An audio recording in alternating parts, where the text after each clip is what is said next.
Mga palitan ng message ni na Pangulong Ferdinand R. Marcos Jr. at Adrian Bersamin ay unang ipinakita sa kanya ni Batangas 1st District Representative Leandro Laviste matapos sa basura, sa baha, sa lahat ng economic indicators, kahit sa korupsyon, lubog na tayo.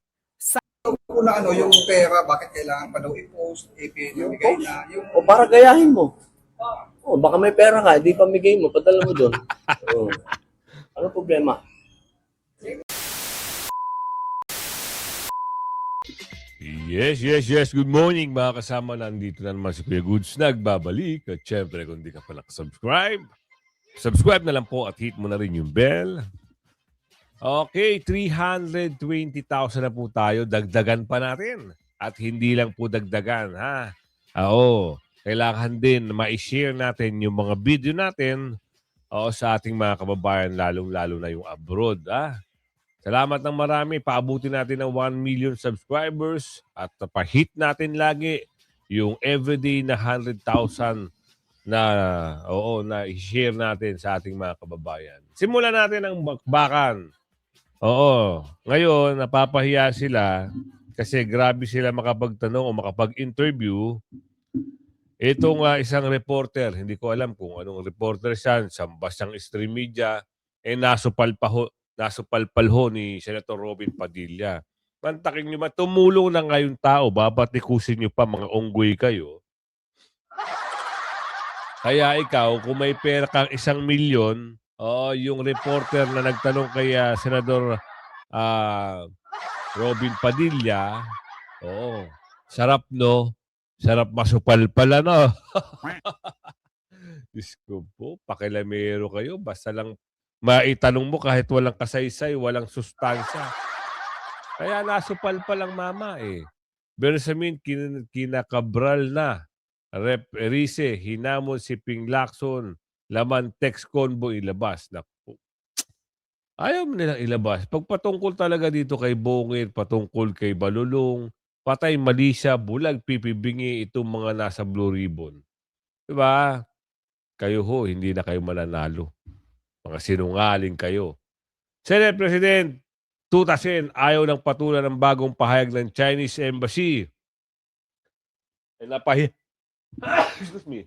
Napahiya na kasi, di ba? Yung amo niya nakikipag Chinese New Year. Eh. Ikaw ba naman makipag-Chinese?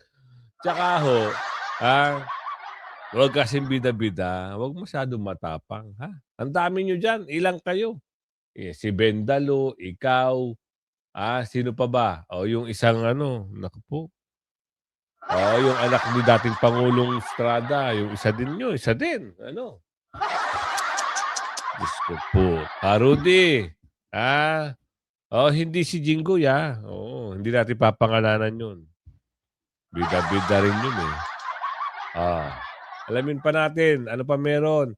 BP Sara, iginiit na may impeachable offense pa rin si PBBM. Yan. Ano pa? Senator, ito nga yung Senator. Yung pirma sa Flood Control Committee report. Kita nyo, may committee report na. Pero hindi pa nila napapalabas yung malaking isda. Di ba? Agoy. Lahat ng kasinungalingan na lang. Kung pagtatakpan. Kung kayang pagtakpan, talagang pagtatakpan. Pag hindi kayang pagtakpan, pilit pa rin pinagtatakpan. So, Pilipinas. Napapatanong si BP Sara, babangon pa kaya ang Pilipinas? Wait na lang natin kasi may nababalita na stage series. At nagkaroon na rin ako. Chismis ba yun? Baka sana naman totoo. Sana naman gumaling. Simulan na natin Bersamin, kinakabral. Sa gitna ng patong-patong na kontrobersya sa umano'y katiwalian sa mga flood control project, muling sumiklab ang usapin matapos ihain ng mga alegasyon hinggil sa di umano'y palitan ng text message na may kinalaman sa komisyon at bilyong pisong pondo ng bayan. Habang nananawagan ng ilang mambabatas ng formal na investigasyon, nananatiling mabigat ang tanong ng publiko kung hanggang saan ang lalim ng pananagutan at kung may agarang aksyon bang makikita mula sa mga institusyon ng gobyerno.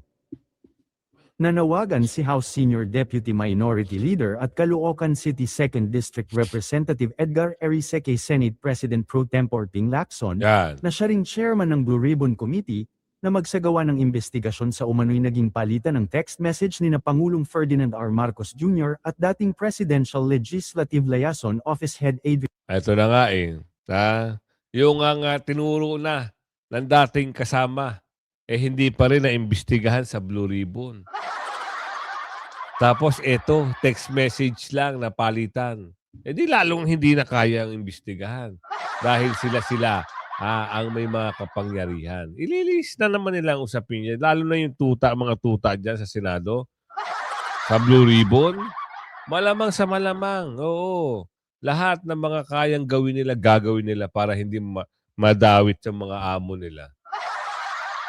Pansinin nyo, mula pa noon, nung pagkaupo yung mga hinayupak na yan. Yung mga senador na yan sa Blue Ribbon. Di ba, pagkaupo nila, nung inagaw nila, yung posisyon na yan, nagkawindang-windang na ang Senado. Di ba, imbis na si Senador Marcoleta, si SP Escudero, ayos na yung investigasyon eh. Di ba, may natutumbok na eh. Biglang paglipas ng 3 araw, agoy, ayun. Nagbida-bidahan si Pinky at nagtuta-tutaan ito si Tuta. Ngayon, pahiya. Usapin Chinese Embassy. Chinese. Yayapang nyo eh. Ngayon, tikom ang bibig nyo. Tuloy. Bersamin. Sa panayam ng DZBB ngayong Huwebes, February 12, sinabi ni Erice na ang palitan ng text message ng dalawa ay tungkol sa bigayan ng komisyon sa mga mambabatas na may kinalaman di umano sa flood control. Ayun na. Usaping flood control na. Kaya naman pala, may mga abogado sa Kamara na umaabogado dito kay Bongit. Kaya naman pala hindi din natuloy ang impeachment kasi inabugaduhan na ng pera at kwarta. Tuloy. Ito, balita ito eh. Cam. Sir, kumpleto na. Ito na yung nakuha, parang 8 billion pesos. Ito yung mga pinagbigyan. Tapos mayroon ding mga instruction, sabi ni, biyang mo nito si ganito, kwento ni Erice tungkol sa text messages.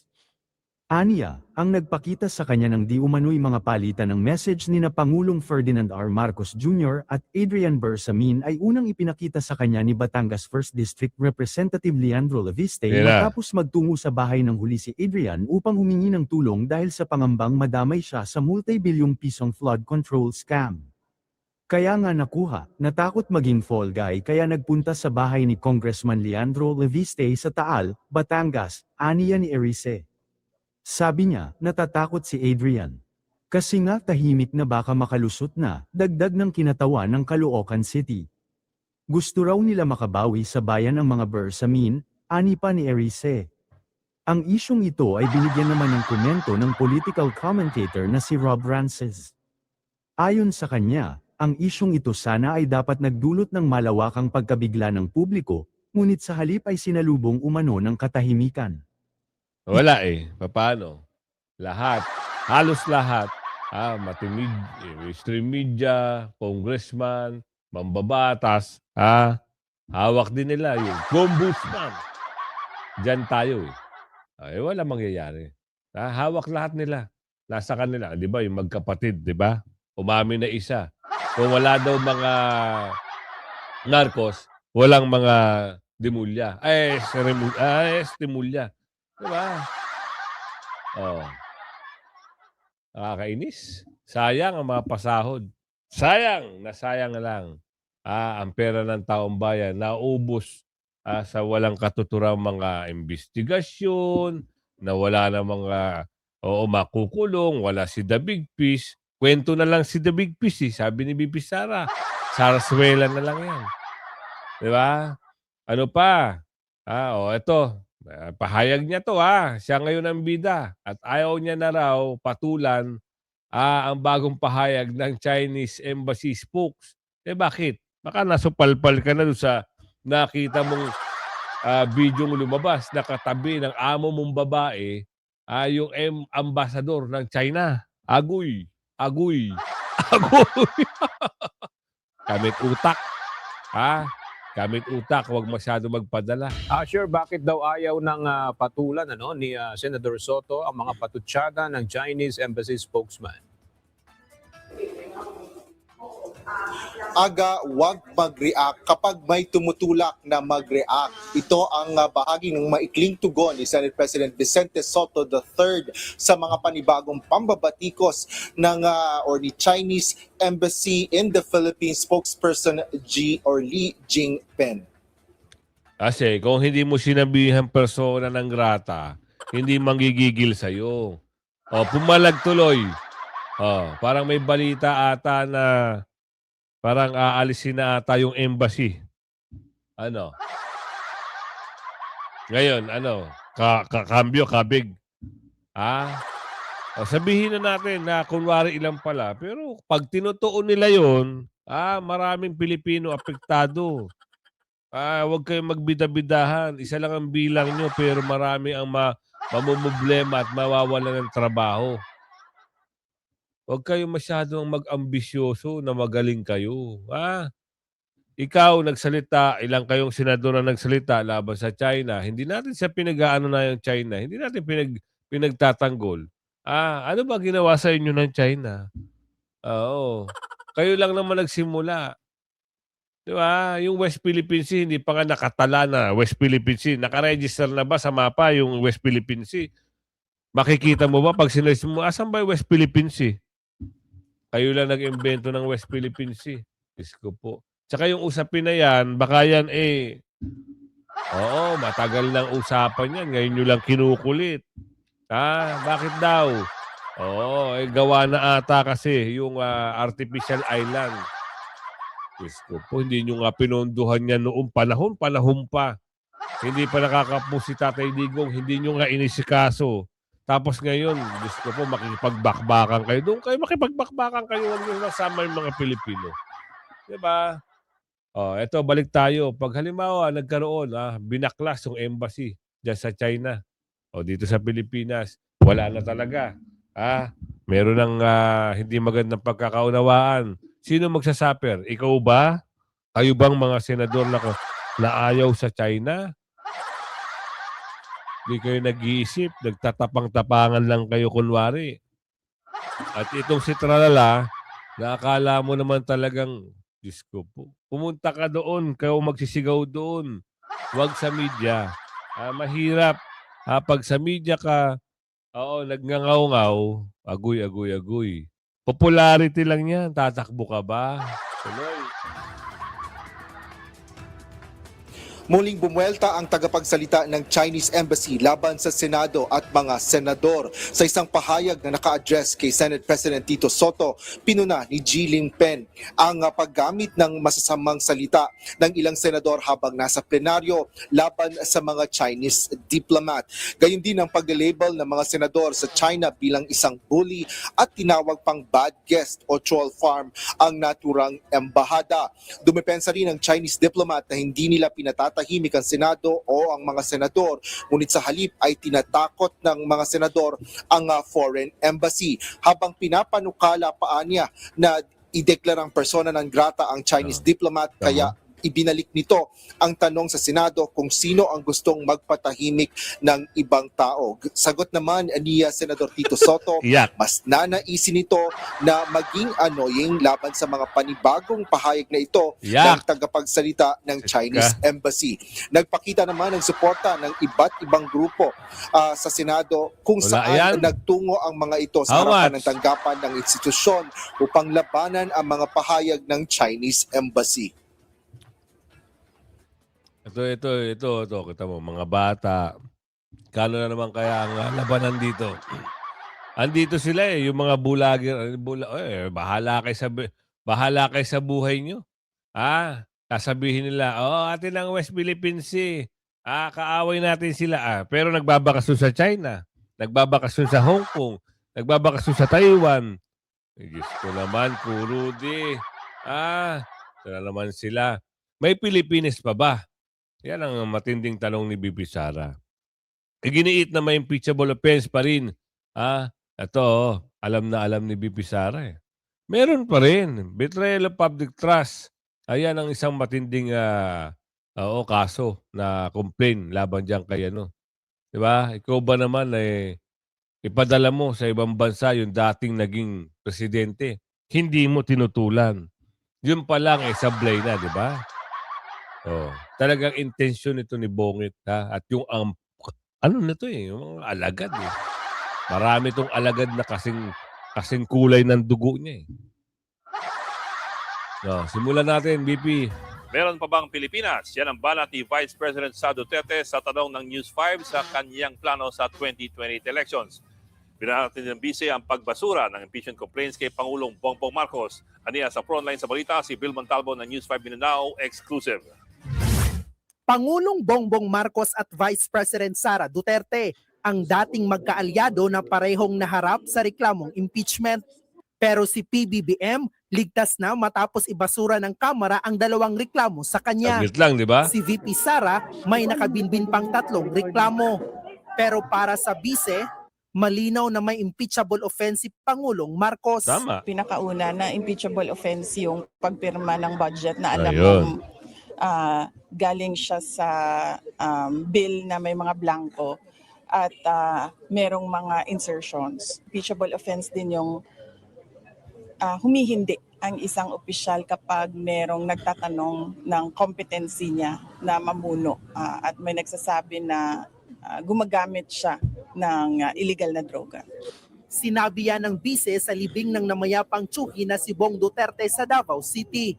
Tuloy-tuloy din daw sa paghanda ang kanyang kampo sa nilulutong paggulong sa kanyang impeachment complaints.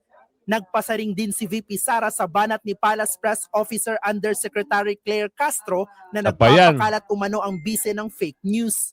Matatanda ang tinawag ni Castro na kasinungalingan ang sinabi ni VP Sara na hinaharas umano ng administrasyon ang mga kaalyado niyang senador. Sinasabi ko na nga paulit-ulit na na si Claire Castro nagdadala yan ng kahihiyan sa ating bayan. Dapat hindi na siya pinapakinggan at pinapansin. Tama. Natanong ko rin si VP Sara tungkol sa 2028 elections kung saan matunog at posible niyang makalaban sa pagkapangulo sina Senador Riza Ontiveros Naku po. Diyos ko po. Di ba nga, lumabas na nga sa survey na kumuha lang ito ng 2.4%. Samantalang si BP ay 33% something. Tatalunin ba? Nakakaawa ito. Nakakaawa ka. Sayang lang ang gastusin mo sa pagka-presidente, ikaw, virus. Magtigil-tigil ka na. Dahil hindi ka uusad at higit sa lahat, walang maniniwala sa'yo. Naga City Mayor Leni Robredo. Unang-una ang tanong, meron pa bang bayan, meron pa bang Pilipinas na pag-uusapan sa taong 2028? Lubog na tayo Tama. sa basura, sa baha, sa lahat ng economic indicators, kahit sa korupsyon, lubog na tayo. Sa alitan naman ng Chinese Embassy at mga opisyal ng Pilipinas, mungkahi dyan ng bise, Dapat ayusin natin ang ating relasyon Tama. sa lahat Tama. ng mga kapitbahay natin Oo. at sa lahat ng iba pang mga bansa sa buong mundo. Kita nyo, intelihiya ang pag-iisip ng BP. Hindi kagaya ng ibang senador. Ang pinakamalapit sa atin, China, Hong Kong, Vietnam, Malaysia. Dapat yaan yung kinakaibigan mo, anak ka ng bugi ka, tuta. Ngayon, aawayin mo pa. Aawayin mo pa. Yung malaking bansa, ang China. Gasino lang ang Pilipinas. Wala talagang intelihito. Ito si Tutasin.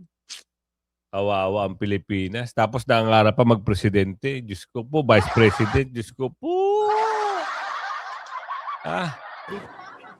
nagbabalita mula sa front Aching ako dahil yung sa hindi nawawala yung rhinitis, yung allergy. Nakarinig sila kay Senador Robin, no? Lalo-lalo na isang reporter.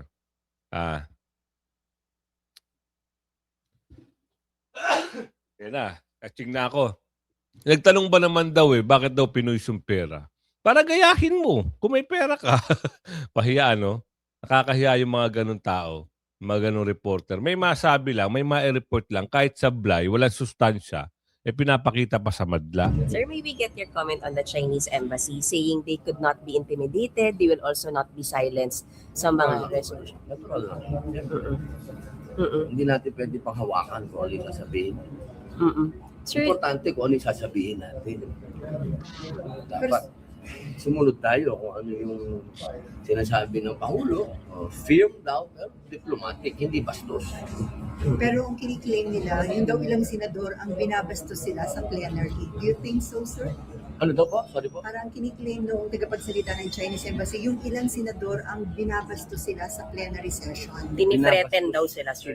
Apo. Oo, kasi may daw may mga... Wala akong komento doon kasi mga kasama ko yan. Pero wala kayong nakikita na pambabastos na ginagawa ng ilang senador sa kanila. Siyempre, pagtatakpang ko yung kasama ko. Bakit naman ako kakampi doon sa mga dayuhan? Sir, Doon how- ako sa kasama ko. Sir, how should we treat them as a guest knowing na nakikipagsagutan sila, sir? Firm and diplomatic. Yan ang sabi ng Pangulo. Siya ang author dapat ng foreign policy natin. So susunod tayo sa kanya. Huwag tayo maging bastos. Ako kasi, ang posisyon ko, hindi tama yung ginawa ni Commodore Tariela. Yun na. Ginawa niya ng caricature yung presidente ng China. Yun ang posisyon ko. Yun naman ang sinasabi ko kay Senator Kiko, sa ibang mga senator. Yun lang ako. But as far Mali yun kasi naka-uniforme yun eh. but as far as you know, sir, tinithreaten ba or ini-intimidate ng Senate ang Chinese embassy? Knowing that you passed a resolution against Hindi them. naman ako sumuporta doon sa resolution na yun. But Senate as a whole, sir, walang intimidation kayong nakikita na ginagawa sa Chinese embassy. Sa akin kasi, kung ano man ang gawin ng Senado, amin yun. Kasi hindi naman yun, hindi namin sinasama ang executive doon, hindi namin sinasama ang judiciary doon. Decision lang ng Senado yun. Kaya kung ano man yung posisyon namin, walang sino man na pwede magsabi na mali yun. Decision yun ng mga senador eh. Pero ako, personal ako, hindi ako kasama doon sa resolution na yun. Kasi nga, ang gusto ko, tanggalin yung sinasabi na sinusuportahan si Tariela. Yun na. Buti nga sa'yo. Trangrera.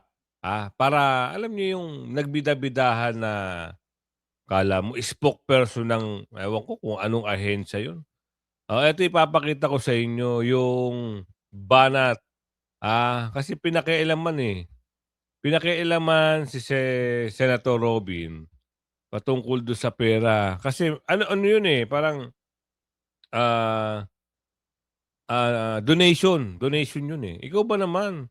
Donation eh, question mo pa. Dapat nga, ang inano nila ay, Senator Robin, ang galing mo, ha? Sana gayahin kayo ng hindi. Parang kinwestiyon pa ata eh. Parang gusto pa ata ipahiya si Senador Robin. Kaya pangit nga naman na, ayan, papasok ko dito ha. Senator Robin, supalpalin mo. Una yung pera, bakit kailangan pa daw i-post, ipinibigay na yung... O para gayahin mo. Baka may pera ka, di pamigay mo, padala mo doon. Ano problema? Agoy, napahiya ang isang reporter. Mahirap kasi magbida-bida. Baka may pera ka, gayahin mo. Tama nga naman. Kung may pera ka naman, gayahin mo na lang. Kung wala ka naman pera, manahimik ka. Huwag ka magtanong ng hindi ka ganda-ganda, hindi ka aya-aya. Chinese Embassy muling bumanat sa ilang senador. Ito hindi ko alam kung panakibutas ba ito sa usapin ng flood control kasi wala na ho yung issue ng flood control. At ito si Balolong, parang nakakangiti na ng husto ha. nakakangiti na, nakakalabas na. Kasi noong una, sobrang init. Mukhang ayaw magpa-interview sa media. Ngayon parang meron na ata tayo nakikita, no? Na nakasunod na mga media sa kanya.